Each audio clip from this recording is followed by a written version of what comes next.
great night we are having. I can't believe it. This is amazing. Amazing is the great adjective to describe tonight. It is truly a night that will live in my heart forever.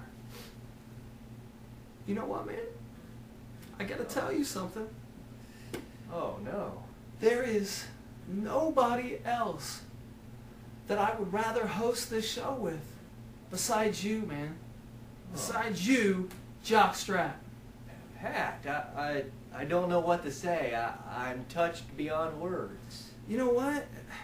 We should tell them, shouldn't we? I mean, it almost didn't come down to It you almost and I didn't happen. hosting the first annual Pajama Awards. That would have been strange, but, well, take a look at this. All right, so you want us to host these awards, this awards thing? I guess, I don't know.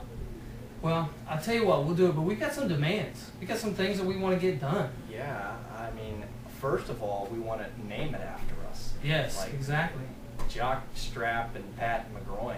Something. Pat and Jock, the PJs or something like that. Yeah, I don't know. it's gotta be about us. Yeah. And we want the first pick in the fantasy football draft this year. That's right. Both of us. I don't care if we're in the same league. If we both pick Adrian Peterson, so what? We get to play him. Make it happen. Make it happen. We want to go to the Nathan's hot dog eating contest and see Andy Wilson compete against Kobayashi. Yeah, not this year's Kobayashi. We want Kobayashi in his prime. We want, like, the tsunami going 2006 Kobayashi. And off in the corner, Steve Polly has to prepare each one of Andy's hot dogs using his special recipe. And during this year's draft, I want Ryan Husband to be my courtesy runner every time I need to go to the bathroom. And I want to go to the Machine Gun Shooting Expo and watch Brian Flanagan and Steve Neal fire Civil War Gatling guns at each other. While blindfolded. Make it happen. You know what? I want to see Scott Williams hit a home run. Over the fence. With his fireman's helmet on. Just his fireman's helmet on. Nothing else. I want to see Chad Swigert compete against Chewbacca in a hairiest Wookiee contest. I want to be the referee in a triple tag team wrestling match between Steve Neal, Mark McGuffey, and Ben Camillo against 3 midgets from Mexico City. And I want the match to be dubbed Opposites Attract. I want Jason Wilson to retire from the league so we can just move on. Then I want him to unretire and demand that we let him back in so that we can then trade him to another league. Because we don't want to trade him within the same division. Of course not. You know what? I want to see Dean May ride Secretariat in a rodeo. I think Secretariat's dead. Take him up. We want Timmy Osner to get head-first sliding lessons from Ryan Husband. We want to see the home videos of D. Mays crossing the Red Sea with the rest of the Israelites. I want Aunt Garney to have her own team this year. I want Weed Monroe Scott back in the league. I think Weed's dead. Dig him up. Clone him. I've seen Jurassic Park. There's technology out there. If you can clone a dinosaur, you can clone Weed. Those are our demands. Yeah. If you can't meet him, then go ask Big Camillo, Ryan Husband to go host the show. Yeah, and let's see how good your ratings are after that.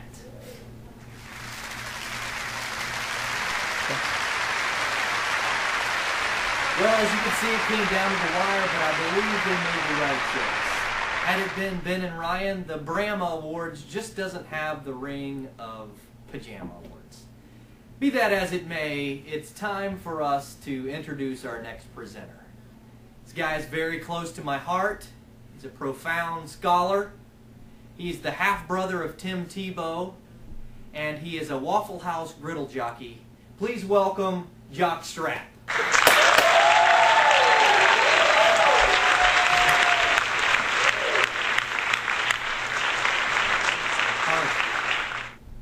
Sadness, unfulfillment, and the inability to find joy. This all describes our next award tonight, the Pajama for the New England Patriots Award for Disappointment. Let's meet our finalists. Scott Lamb, for working so hard to get the best players, only to fall short of getting to 3 separate Super Bowls. Scott Williams, for his submission of the 30-second flavor being turned down by Baskin-Robbins for the 32nd time. And Caleb Colbert, for finding out that his brand new tattoo of what he thought was a Chinese symbol for Big Brother actually turned out to be the symbol for ugly Caucasian she-devil. And the winner tonight, the Pajama for the biggest disappointment,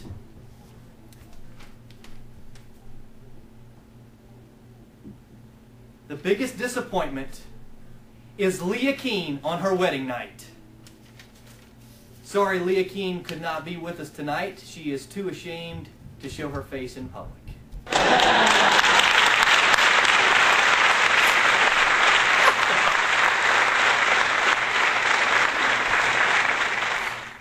We are back. Yes. Hope you didn't miss me. You, and you. You, I hope you did miss me. Exactly. So, we've talked about this before earlier. It's all about the championships. But the road to the championship has to go through the playoffs. And in the playoffs, not everybody can win. No, there's just one winner, and then there's a bunch of swaggarts. Yeah, and we're going to give you the opportunity to recognize some of these swaggarts by doing a little role play right now. Yeah, we like to call this the many faces of Chad. This is what happens to help you identify the loser at the end of the championship season. The rules crier. This league is awful. Who ever heard of being penalized for interceptions? That's why I lost, because these rules stink. The advantage to actually beating this guy is that pointing out the same rules were in place the first 14 weeks of the season is pretty sweet. The agonizer. Ugh! If I'd only started the Titans defense, which I left on the bench, instead of the Vikings defense. The advantage to beating this guy is not only do you get to beat him, but then you get to watch himself torture himself over and over again. Mr. Bitter. You just got stinking lucky. I had the better team, and you know it. The advantage here is that his tears are like sweet, sweet nectar. The Smack Retractor.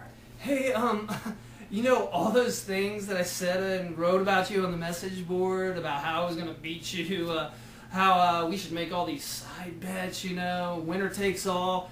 You know that I was just kidding, right? Right? The sweetest smack to run on this guy is simply to turn to him and say, "Scoreboard!" The Lucktastic. You know all this is luck, right?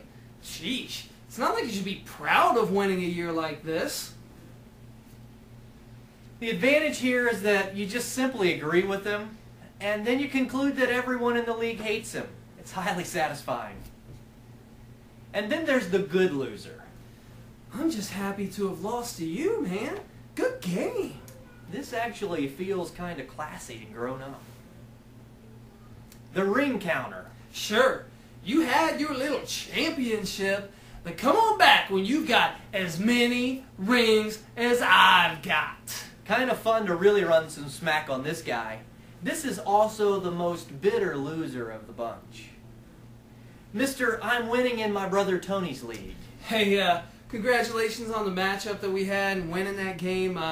But I gotta confess, I was really all distracted by all the other teams that I've got in all my other leagues, which they play for real money, and I kicked some serious booty in those leagues, You can't win them all, but hey, congratulations on your little win. That's all right. You'd have to be really naive to not to recognize that this guy is just simply lying. Mr. I've been betrayed. Tom Brady is dead to me. Reggie Bush is dead to me. Chad Johnson didn't do nearly enough. Why couldn't the Raiders defense be better?